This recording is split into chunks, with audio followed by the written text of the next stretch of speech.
Ipinatigil na ang search and rescue operation sa gumuhong building project sa Angeles City, kung saan 18 ang pinaniniwalaang nawawala pa rin. Reklamo naman ng isang pamilya, napakabagal umano ng operasyon ng rescuers. Sinuspindi naman ang Regional Director ng Department of Labor and Employment sa Central Luzon para sa investigasyon sa insidente. Ang balitang A to Z ni Kim Salinas. Sa lugar kung saan gumuho ang isang building project sa Angeles City, Pampanga, bakas pa rin sa mga kaanak ng mga nawawalang biktima ang matinding damdamin.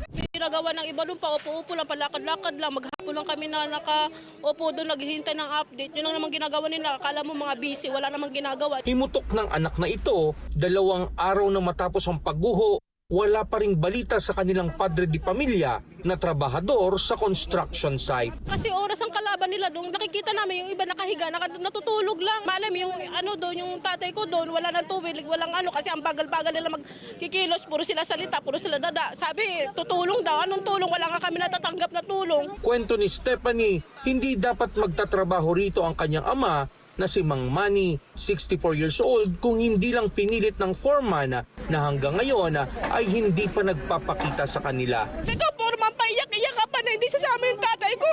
Sabi nga ayaw niyang malayo, gusto mo kasi sumama yung tatay ko sa iyo eh. Pinipilit mo yung mga tauhan mo, tignan mo nangyari. Itinigil na ang search and rescue operations nitong Lunes ng gabi dahil wala nang matukoy na sinyalis ng buhay batay sa life detection equipment ng mga rescuer. As of 8:27 p.m. of last night, the Unified Command System has decided to cease yung search and rescue operations. And right now, today po, we are transitioning now from search and rescue to retrieval and clearing operation. Batay sa tala ng Bureau of Fire Protection, 18 ang nawawala pa rin, 4 ang patay at 27 ang nakaligtas sa pagguho. Pero nagsusumamo pa rin ang pamilya Batar. Saka maasa ko buhay pa yung tatay ko, hindi pwedeng ganun-ganun lang. Siya iniisip namin.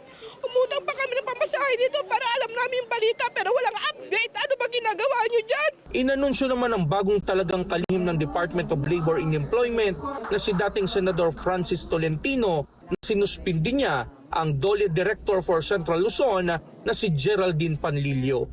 The preventive suspension, of course, was imposed to really ensure na ginawa po namin yung aming trabaho.